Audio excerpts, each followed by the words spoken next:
आंतरिक मार्ग। आंतरिक मार्ग यह समझाता है कि यदि हमें अपने असली घर, अपने निज धाम में लौटना है तो सबसे पहले उस द्वार की तलाश करनी पड़ती है जो हमारे भीतर है। वह घर का दरवाज़ा हमारी आंखों के पीछे तीसरी प्रौ या भ्रुओं के मध्य का सूक्ष्म बिंदु है, जिसे तीसरा तिल भी कहा गया है। इसी द्वार को खोलने के लिए हम उसे खटखटाते हैं, अर्थात बार बार सुमिरन और ध्यान करते हुए अपने बिखरे हुए ख्याल को आंखों के पीछे इकट्ठा करते हैं। जब यह ख्याल, यह तवज्जो बार बार की खटखटाहट अर्थात निरंतर सुमिरन ध्यान के कारण उस केंद्र पर टिक जाती है तो वह द्वार खुल जाता है और फिर उसी के द्वारा घर की राह मिलती है। जब हम अपने ख्याल को इस केंद्र पर ले जाकर अनाहद नाद से जोड़ते हैं तो शब्द का मार्ग खुल जाता है और इसी मार्ग से हम पीछे लौटकर परमात्मा तक पहुंच सकते हैं। तुलसी साहिब फरमाते हैं, कुदरती काबे की महाराव में सुन गौर से, आवाज आ रही धुर से सदा तेरे बुलाने के लिए। मुसलमानों का मानना है कि हज अथवा काबे की यात्रा करने से मुक्ति मिल सकती है, पर तुलसी साहिब समझाते हैं कि असली काबा यह शरीर है। पैरों से लेकर सिर की छोटी तक 2 मंजिलें हैं, एक आंखों तक और दूसरी आंखों से ऊपर। मौलवी हमेशा महाराव के अंदर खड़े होकर आवाज देता है और हमारे शरीर की बनावट भी उसी महाराव की ओर संकेत करती है। जो मालिक की दरगाह की ओर से बुलावे की आवाज आ रही है वह इसी माथे के भीतर से आ रही है। जब हम उस आवाज या उस कलमे को पकड़ लेते हैं तो उसके पीछे पीछे चलते हुए अपनी मंजिल पर पहुंच जाते हैं। गुरु अमरदास जी कहते हैं, 10वां दर वस्तु अनेका, गुरमुख साँच मिले तां वखाण, 9 दरवाजे 10वें मुक्ता, अनहद शब्द वजावणी।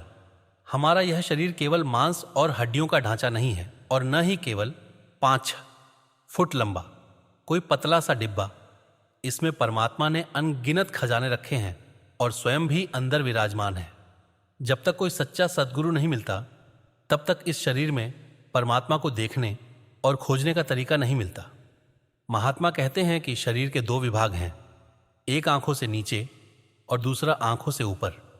आंखों से नीचे के 9 द्वार केवल इंद्रियों के भोग और विषय विकारों की ओर ले जाते हैं। जब तक ख्याल 9 द्वारों की ओर बहता है मुक्ति नहीं मिल सकती, क्योंकि मुक्ति का द्वार आंखों के पीछे है, जहां अनाहत शब्द की धुनकार हमेशा हो रही है।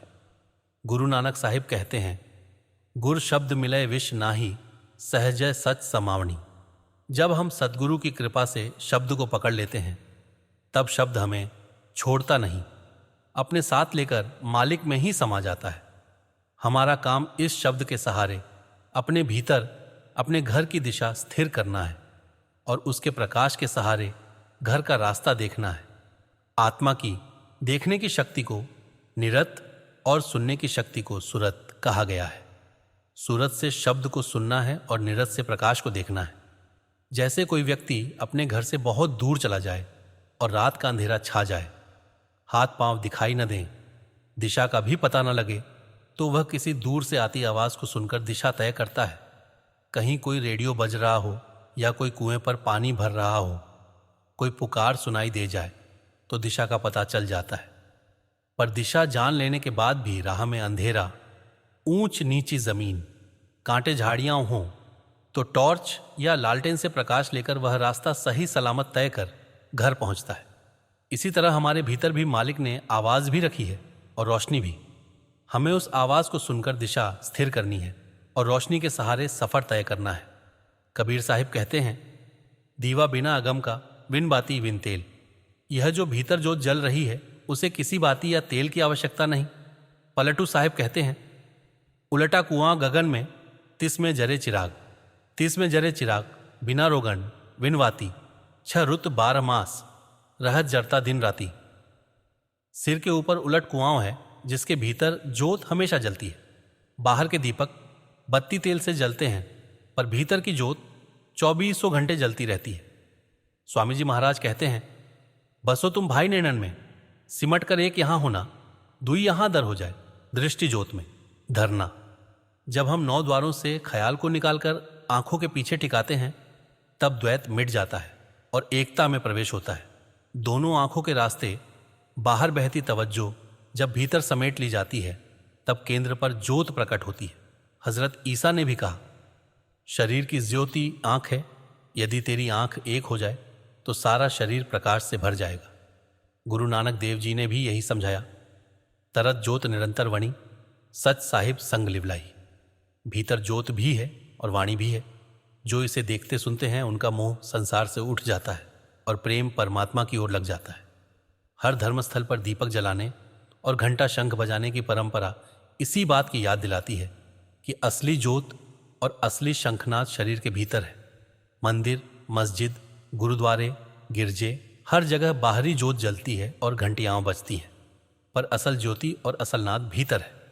संत महात्मा, अर्षि मुनि, पैगंबर ऑल अपने समय में यही समझा कर गए, पर उनके जाने के बाद मानव बाहरी रीतियों में उलझ गया। जब भीतर शब्द की आवाज और प्रकाश प्रकट होते हैं तब मन बन जाता है, वश में हो जाता है और अपने असली ठिकाने की ओर लौटता है। आत्मा और मन की गांठ खुल जाती है। गुरु अमरदास साहिब कहते हैं, घर अंधेर हटे सच नेति पावे, अंतर चानन अगम पथ पावे, ज्योति ज्योत मिली मन माने, हरिदर शोभा पावनी। जब अंदर शब्द रूपी सुरमा डाला जाता है, अर्थात ख्याल को भीतर केंद्र पर जोड़ दिया जाता है, तब अज्ञानता का अंधेरा मिटता है और प्रकाश प्रकट होता है। मन उस प्रकाश में लीन हो जाता है और शब्द के सहारे अपनी असली मंजिल की ओर चल पड़ता है। हजरत ईसा कहते हैं कि मैं संसार में इसलिए आया कि जो नहीं देखते वे देखें और जो देखते हैं वे अंधे हो जाएं। अर्थात जो आंखें होते हुए भी मालिक को नहीं देखते वे भीतर की ओर दृष्टि लगाएं और बाहरी मोह से अंधे हों, ताकि भीतर की रोशनी उभरे। गुरु अमरदास साहिब कहते हैं, जिन अंतर नवे दापू पछाणियां गति मिति तीन ही पाई। जो शब्द को पकड़कर अपने आप को पहचानते हैं वही गति प्राप्त करते हैं। फिर कहते हैं, शब्दु जाने तां आपू पछाणे। शब्द की महिमा का रस लेकर ही मनुष्य अपने असली स्वरूप को पहचानता है। ग्रंथ पुराण वेद शास्त्र नाम की महिमा लिखते हैं, उसके करने की विधि बताते हैं, पर नाम भीतर मिलता है, किताबों में नहीं। जैसे डॉक्टर की किताब पढ़ने से रोग नहीं जाता जब तक दवा न ली जाए, खाना बनाने की किताब पढ़ने से पेट नहीं भरता जब तक भोजन न बनाया खाया जाए, टाइम टेबल पढ़ने से मंजिल नहीं मिलती जब तक टिकट लेकर गाड़ी में बैठ न जाए।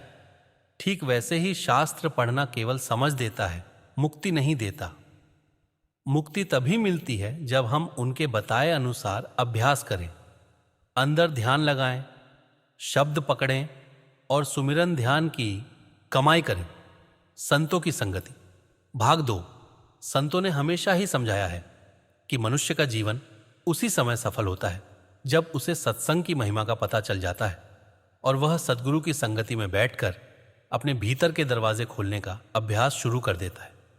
जो आत्मा इस दुर्लभ मानव जन्म को समझ लेती है वह जान जाती है कि एक एक सांस बेहद कीमती है, क्योंकि यह सांसें हमें उस प्रभु नाम से जोड़ने के लिए मिली हैं, न कि संसार के झूठे आकर्षणों में उलझ कर खो जाने के लिए।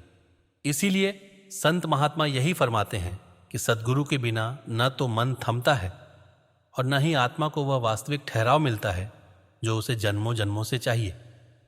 संत वाणी में बार बार ये बात आती है कि सद्गुरु की संगति वह चाबी है जिससे मन के किले के दरवाजे खुलते हैं। मन वहां झुकता है जहां वह बार बार जाता है। यदि बुरे लोगों की संगति मिलेगी तो मन वैसी ही लहरें पकड़ लेगा। यदि भोग विकारों में डूबे हुए लोगों की संगति मिलेगी तो मन उसी ओर खिंच जाएगा।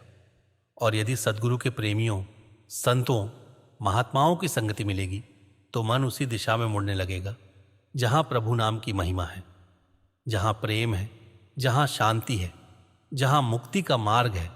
गुरु नानक साहिब फरमाते हैं, साध की संगति मोड़ी लेई, मन चंचल एक ठय रही जाए।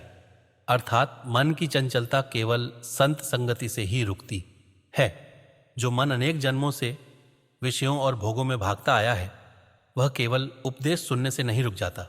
उसे ऐसी संगति चाहिए जहां परमात्मा का रंग हो, जहां भीतर जागृति हो, जहां शांति का वातावरण हो, जहां ख्यालों को सही दिशा मिले। इसीलिए कहा गया है कि संगति वही है जो संग ले जाए, जो हमें अपने साथ ऊपर उठाए। जैसे मिट्टी का ढेला इत्र की दुकान में रख दिया जाए तो समय के साथ उसमें भी खुशबू आ जाती है। उसी प्रकार मनुष्य भी उसी रंग में रंग जाता है जिनके बीच वह बैठता है। और अगर कोयले की दुकान में बैठ जाए तो चाहे छुए या न छुए काला जरूर हो जाएगा। यह संगति का प्रभाव है। इसीलिए गुरु अर्जुन देव जी फरमाते हैं, साध संगति का से न बिसारो, अमृत नाम हृदय मही धारो। अर्थात साध संगति को कभी न छोड़ो, क्योंकि वहीं से नाम की अमृत धारा भीतर बहती है। मनुष्य चाहे कितना ही पढ़ा लिखा, धनवान, शक्तिशाली क्यों ना हो, अपने मन का मालिक नहीं बन सकता जब तक सद्गुरु की संगति न मिले। उसका अहंकार, उसकी इच्छाएं, उसके कर्म उसे पकड़कर विभिन्न दिशाओं में घसीटते रहते हैं। सद्गुरु की संगति ही वह स्थान है जहां मन को उसकी असलियत दिखाई जाती है, जहां उसे मालूम होता है कि वह आत्मा है, प्रभु का अंश है और उसका असली घर भीतर ही है। संतों ने समझाया है कि मन की गुत्थियां संसार की किसी किताब से, किसी बहस से, किसी बहारी पूजा पाठ से नहीं खुलती। वे केवल सद्गुरु की कृपा और संगति से ही खुलती हैं, क्योंकि वही मन को नाम की धुन से जोड़ने का ढंग सिखाते हैं। स्वामी जी महाराज फरमाते हैं, सद्गुरु संगति पावे कोई, खोली किवाड़ दिखावे सोई। अर्थात सद्गुरु का संग मिल जाए तो भीतर के किवाड़ खुल जाते हैं और वह रास्ता दिखाई देने लगता है जिसे आत्मा ने जन्मों से खो दिया है। जैसे अंधेरे कमरे में दीपक जलते ही सब दिखाई देने लगता है, ठीक ऐसे ही सद्गुरु की संगति में पहुंचते ही मन के अंधेरे दूर होने लगते हैं। मन जो बार बार भटकता है वह सद्गुरु के चरणों में बैठकर क्षण भर में स्थिर होने लगता है। वहां उसका अहंकार पिघलता है, उसकी उलझनें मिटती हैं, उसकी बेचैनी शांत होती है। इसीलिए महात्मा कहते हैं कि संत की संगति दुनिया की सबसे बड़ी कमाई है। संसार की कमाई यहीं रह जाती है, लेकिन सद्गुरु की संगति से मिलने वाला नाम और भक्ति मनुष्य को जन्म मरण से पार उतार देती है। जिन लोगों को सद्गुरु की संगति मिल जाती है वे इस जीवन में ही अमूल्य सौदा कर लेते हैं, और जिन्हें नहीं मिलती वे लाख उपायों कर लें पर सच्ची शांति और सच्चा सुख नहीं पाते। इसीलिए फरमाया गया है, विन सतिगुर सेव न होई, विन सतिगुर मुक्त न कोई। अर्थात सतगुरु की सेवा और संगति के बिना किसी को मुक्ति नहीं मिल सकती। संत महात्मा संगति को इसलिए महत्व देते हैं क्योंकि संगति से ही भक्ति जागती है, प्रेम उपजता है, मन नम्र होता है और आत्मा अपने घर का रास्ता पहचानती है। सद्गुरु की संगति में बैठना ही मन को प्रभु के रंग में रंगने का सबसे बड़ा साधन है।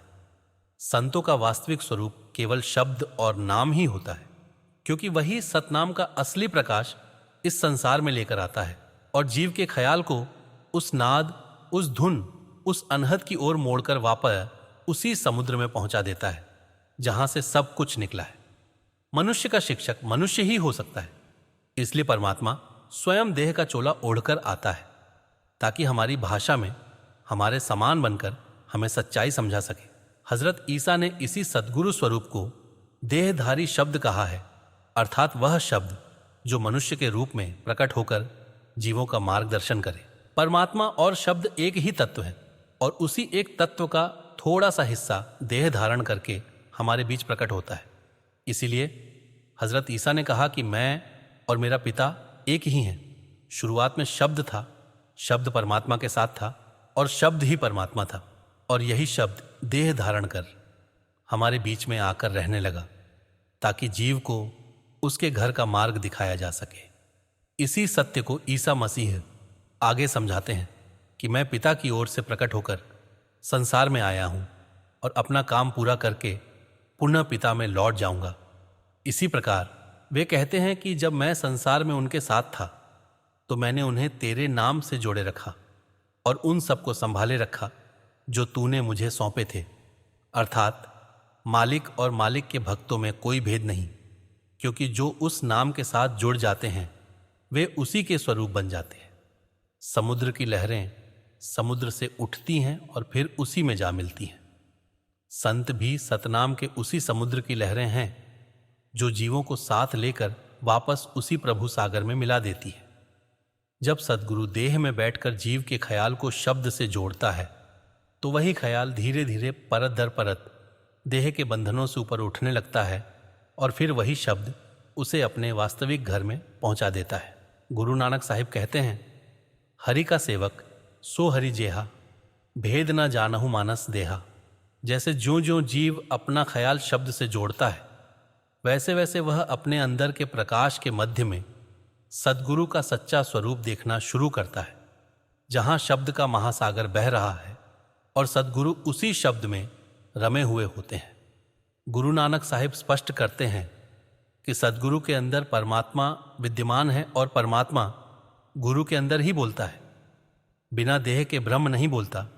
इसलिए वह मनुष्य देह में आकर अपने शब्द का संदेश देता है। नामदेव जी इसी सत्य को समझाते हैं कि राम देह धरकर आए और तन मन में हरि को देखने का उपदेश दिया। शम्स, तबरेज, बुल्ले शाह, कबीर साहिब सभी संत एक ही बात कहते हैं कि मालिक मनुष्य देह में आकर ही जीवों को रास्ता समझाता है। इसलिए कबीर साहिब कहते हैं, राम कबीरा एक है, कहन सुनन को दोए, अर्थात नाम एक ही है, प्रकाश एक ही है। देह दर्शन अलग अलग प्रतीत होते हैं पर तत्व एक ही है। सच्चे संत जीवों को बाहरी रीति रिवाजों में नहीं उलझाते, बल्कि भीतर शब्द की कमाई करना सिखाते हैं, क्योंकि ऊपर जाने का रास्ता शरीर के भीतर ही है। गुरु नानक साहिब कहते हैं कि शरीर के भीतर ही वह घर दिखाई देता है जिसे सद्गुरु दिखाता है, और वहीं पंच शब्द की धुनें गूंजती हैं। स्वामी जी महाराज भी यही अनुभव लिखते हैं। तन में घर गुरु दिखलावे, धुन शब्द 5 बतलावे। पांचों धुनें 5 मंजिलों के द्वार हैं। जैसा हजरत ईसा ने कहा कि पिता के घर में अनेकों निवास स्थान हैं, जैसे नदी अपने स्रोत से निकलकर भिन्न भिन्न ध्वनियाएं धारण करती हुई समुद्र में मिल जाती है, वैसे ही एक ही शब्द 5 क्षेत्रों में भिन्न भिन्न रूप में सुनाई देता है। इसी सत्य को कबीर साहिब पंच शब्द की साधना में समझाते हैं कि जिसका शब्द से नाता हो जाए वही संत मार्ग में आगे बढ़ता है। मौलाना रूम कहते हैं कि जब जीव नीचे के चक्रों को पार कर 7वें आसमान तक पहुंचता है तो वहां 5 नौबतें गूंजती सुनाई देती हैं। यही संकेत शम्स तबरेज देते हैं कि 5 नक्कारे रूहानी आकाश में बजते हैं। आनंद साहिब में भी 5 शब्दों का वर्णन मिलता है। वाजे पंच शब्द तित घर सभागे। बेणी जी भी सहज रूप से कहते हैं कि 5 शब्द निर्मल वाजते हैं और चंवर शंखनाद की धुनें भीतर सुनाई देती हैं। यह सब संकेत इस बात के हैं कि सद्गुरु वही है जो जीव को 5 शब्दों से जोड़कर उसके मूल घर तक पहुंचाए। इसलिए स्वामी जी महाराज कहते हैं, गुरु सोई जो शब्द सने ही, शब्द बिना दूसरा नहीं से ही। हजरत ईसा ने भी यही चेतावनी दी कि अगर मार्गदर्शक अंधा है तो वह शिष्यों को भी गड्ढे में गिरा देगा।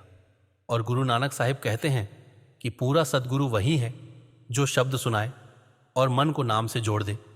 पलटू साहिब भी कहते हैं कि गगन की धुन ही मेरा गुरुदेव है। असली सद्गुरु वही है जो जीव को अनहद शब्द से जोड़ दे और उसकी सुरति को उस अमर धुन की ओर मोड़ दे जो भीतर अनंत रूप से गूंज रही होती है। शुरू शुरू में यह धुन घंटा जैसी प्रतीत होती है। इसीलिए गुरु अर्जन देव कहते हैं कि घंटा जिसको सहज सुनाई दे वही सच्चा लाभ है। नानक साहिब कहते हैं कि जब सद्गुरु पूरा मिलता है तो अनहद तरंगें प्रकट होती हैं और उनका अखंड कीर्तन ही भीतर का भोजन बन जाता है। वही अनहद शब्द असली संगीत है जो कभी बंद नहीं होता और न समाप्त होता है।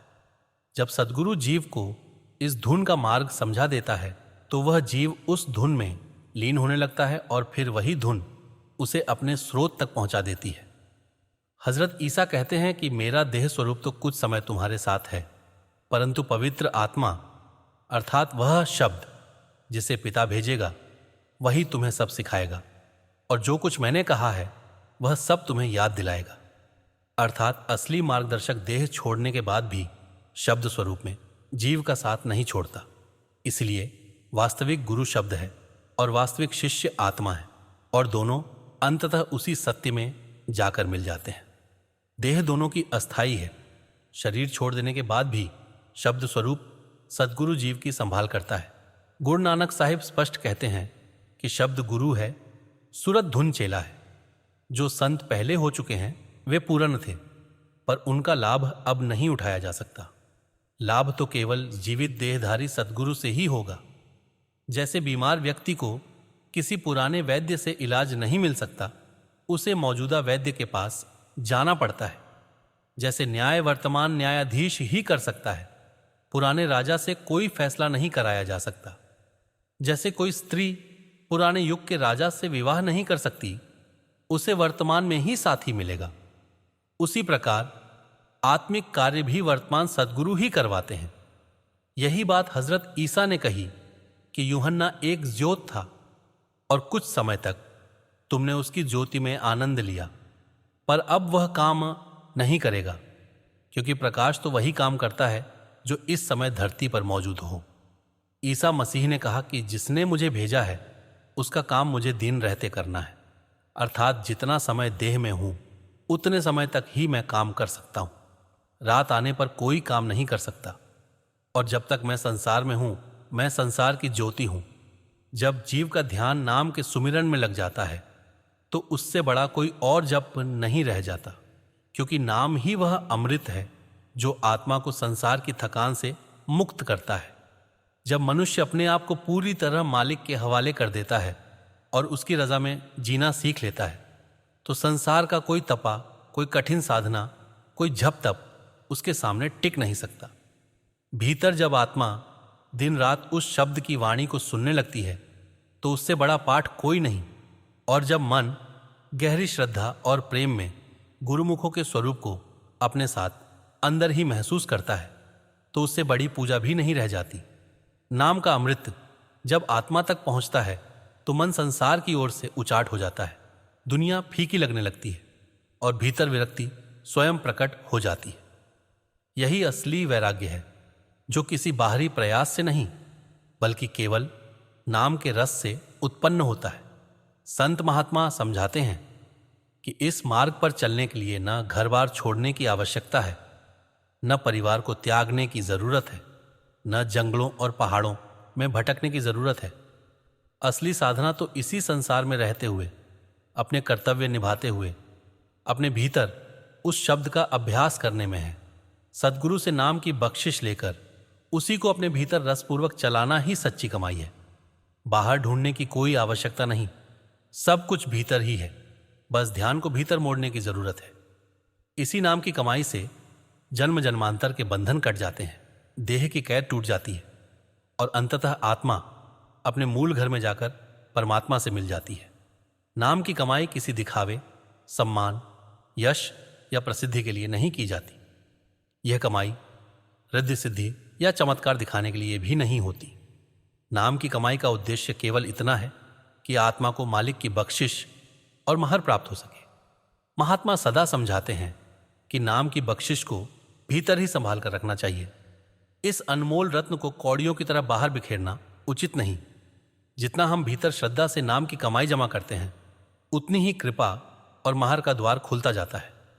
कबीर साहिब इसीलिए चेताते हैं, नाम रत्न धन पायकर गट बांधी, ना खोल, नहीं पटन नहीं पारखो, नहीं गाहक नहीं मोल।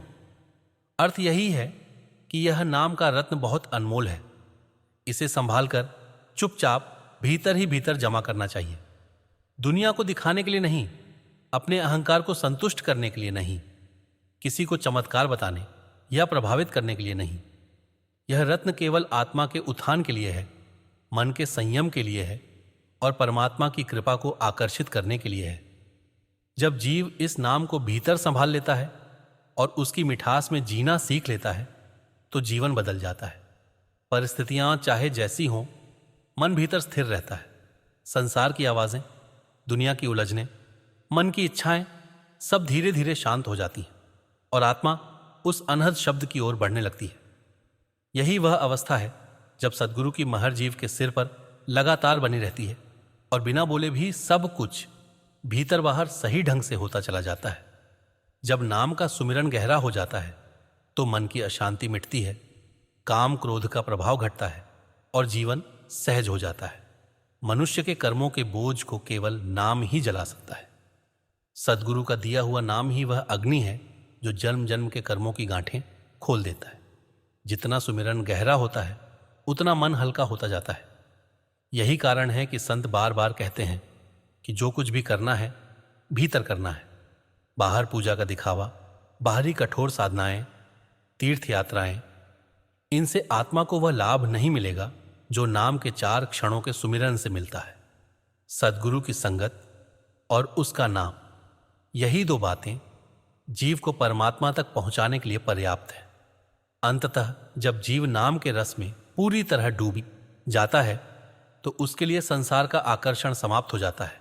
वह कामना, भय, लोभ, क्रोध, ईर्ष्या, इन सब से ऊपर उठने लगता है। आत्मा धीरे धीरे भीतर की रोशनी में प्रवेश करती है और उस घर का दर्शन करना शुरू करती है जहां से वह आई थी। यही मालिक की दया है कि उसने जीव को यह अनमोल नाम दिया और फिर उसका अभ्यास भी सिखाया। इस मार्ग का अंत केवल एक ही है, परम मिलन। नाम जीव को ऊपर ले जाकर सद्गुरु के चरणों में ले आता है और सद्गुरु उसे अपने वास्तविक घर में पहुंचा देता है। यही संतों की वाणी का सार है। यही सभी धर्मों और महापुरुषों की एक ही आवाज है। नाम ही मुक्ति दाता है, नाम ही दाता है और नाम ही परमात्मा तक ले जाने वाला एकमात्र मार्ग है। इस प्रकार नाम के अभ्यास पर चलते चलते जीवन शांत, स्थिर और प्रेममय हो जाता है। अंत में आत्मा वही अनुभव करती है जो महात्मा समझाते हैं। नाम ही सब कुछ है, बाकी सब क्षणिक है। और जब यह सत्य भीतर उतर जाता है तब जीव अपने वास्तविक स्वरूप को पहचान लेता है और उसका सफर पूर्ण हो जाता है।